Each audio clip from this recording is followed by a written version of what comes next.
Settle. Tell truth from facade.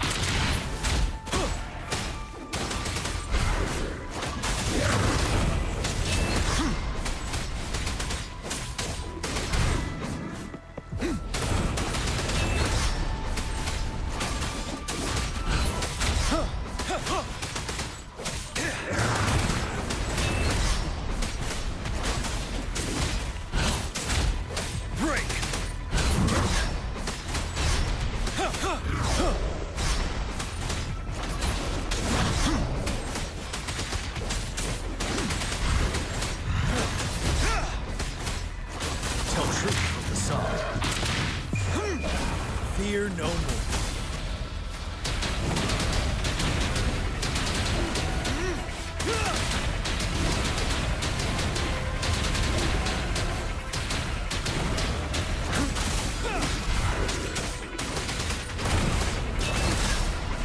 Finale.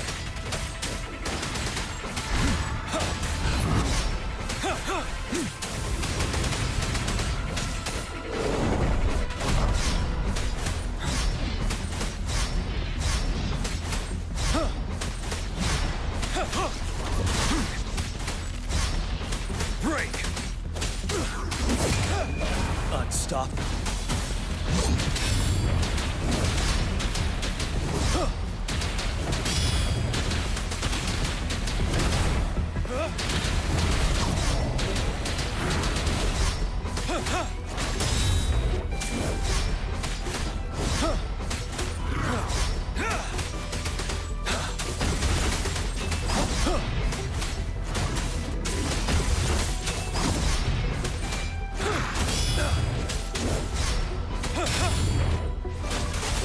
Tell truth from the side.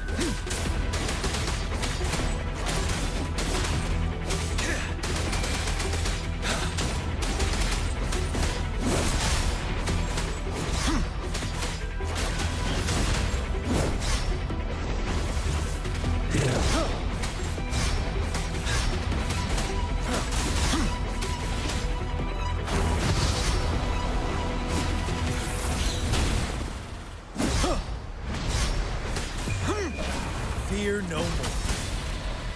Settle.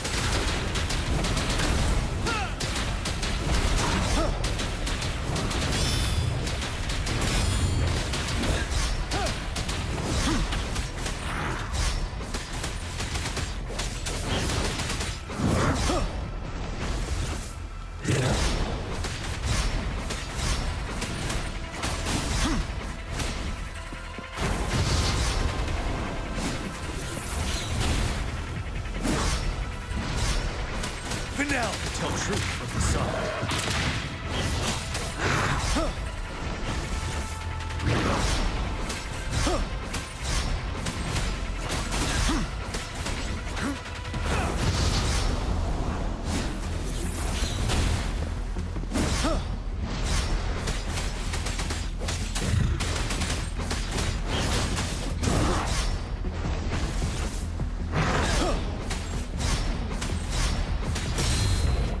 Tell truth from facade.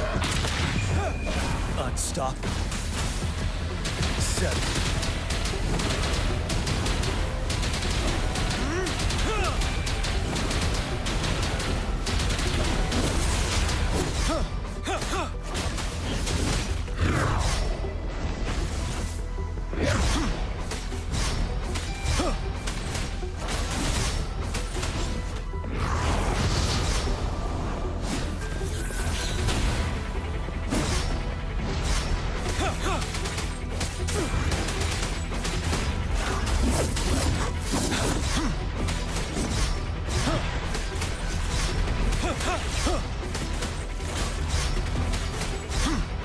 Break!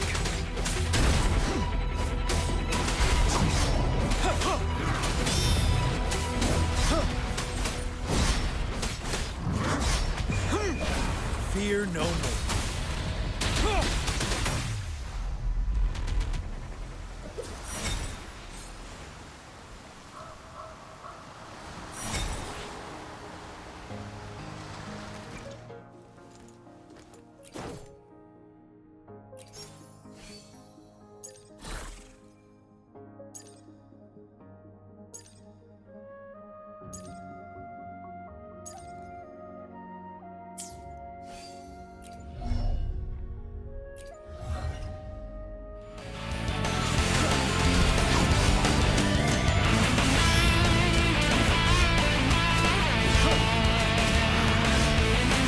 I will defeat you!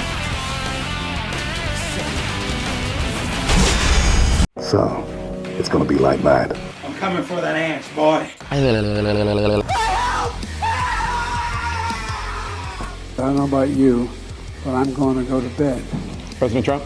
I really don't know what he said at the end of that sentence. I don't think he knows what he said either. In the last part of the video, I want to talk about Crownless and a little bit about Tempest. So if issues relating to the game don't interest you, I do thank you for watching, but you should probably stop the video here. Now, as of yesterday, the 5th of July, I have completed the challenge I gave to myself to beat all of the difficulty 6 holograms solo no hit. I'm gonna upload my Tempest kill, but it's going to be unlisted as it's riddled with mistakes and in all honesty would make for a pretty shit video. So if you do want to see it, it will be in the solo challenge playlist on my channel, and I will also put it in the link of this video's description. One of the reasons behind why I made so many mistakes in the Tempest kill was thinking about so many different things that I needed to avoid to not cause the parry bug, since it was happening almost every second run, and I don't want to say it was the cause, but it was definitely a factor in my performance. That, and when I get close to beating a difficult fight, my blood really gets pumping and I can end up psyching myself out. The parry bug is one of 2 reasons I really don't like fighting Tempest right now. The other reason is either parrying or causing a knockdown can lock you out of dodging, using your ult, and using your echo skill. However, this is not unique to Tempest. It does show a lot more with him though, as if you knock the clone down, causing it to disappear, and you get locked out of dodging, if Tempest is doing an attack that you can't parry, you're basically dead. Other than that, Tempest is a really good fight. Crownless, on the other hand, gave me way more trouble trying to get a no-hit clear than Tempest ever could. It's taken me over 4 days, which would probably add up to about 6 hours of playtime, just fighting this boss to get a solo no-hit clear on difficulty 6. Crownless has a few problems, like attacks having noticeably smaller dodging windows than any other boss. His attacks have a chance to just straight up miss you. I don't know if this is because of lag, ping, or if it's intended, but a lot of his attacks hit you after the attack animation, which is incredibly annoying if you want to use skill rather than remember the exact timing of each dodge. But also, a lot of his attacks seem to have an RNG chance to hit you, even if you dodge through the attack and you dodge at the right time. I want to show you some examples of this. I'm going to show 3 videos where only one of which successfully dodges the attack, and I want you to guess in the comments which one. I'm going to play them in slow-mo first, and I'll play them at normal speed after.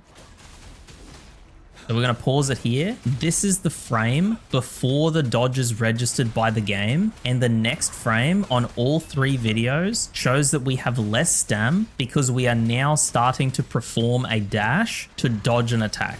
So let's keep playing to the point where the attack is actually happening. So here, all 3 videos are showing the attack is going off. So the question is, which video successfully dodges the attack? A, B, or C? I hope you've had enough time, so let's find out what the answer is. A keen-eyed person might have noticed that B's attack animation actually started 1 frame before the attack of A and C, making B have 12 frames of dodging before the attack animation, but A and C only had 13. So if anything, B should be the one to dodge the attack, but that's incorrect. The only one of the 3 to dodge successfully was C, even though compared to B, there was a longer period of time before the attack by 1 frame, and it has exactly the same timing as A. I can take it. So based off that, you might be thinking that maybe I'm dodging too late and you need to dodge earlier, so that you should be dodging 13 or more frames before the attack to successfully dodge. So I want to show you another video where it's the same attack and I dodged 1 frame before the attack. This is the frame before the dodge, this is the frame starting the dodge, and this is the frame after the start of the dodge, which you can see successfully dodged the attack. I can promise you this is not a timing issue. This has to be some kind of bug that I've noticed over doing this for the past 4 days. So why does this bug happen? I've got no clue why exactly, but I imagine it's because Crownless feels like the devs reduced your character's dodge window specifically for this fight, which seems to have created some kind of bug with dodging. Or this could be in the game in general and I just haven't noticed up until now. However, the dodging bugs don't stop there. The actual biggest problem with Crownless is his attacks have a chance to miss you for seemingly no reason. The reason this is a problem is you kind of want to dodge his attacks. You don't want them to miss, as if they miss, you don't get the time slow and the next attack can come in way faster than you're prepared for. I'll be honest, I kind of punched myself out with this fight because I was running into these two bugs very frequently over the past 4 days, which would make me mad. Being mad made me make more mistakes and I stopped enjoying the fight.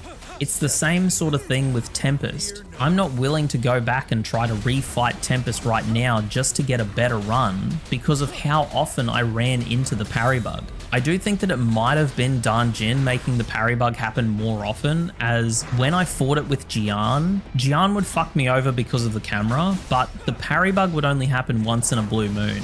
But with Danjin, it was happening every second fight. So at the moment, I'm just over the fight having bugs that fuck me. Now, to be fair, they have said that they're fixing the parry bug, thank God. But until then, I'm not going to publicly upload my Tempest solo clear since the one I have is really not that great. But I want to end on this. I don't hate Crownless. If you have a full good team, he's probably one of the easiest holograms since he basically does chip damage through the whole fight. But if you're trying to solo no-hit it, he's probably the most annoying tactical hologram to deal with right now, at least for me.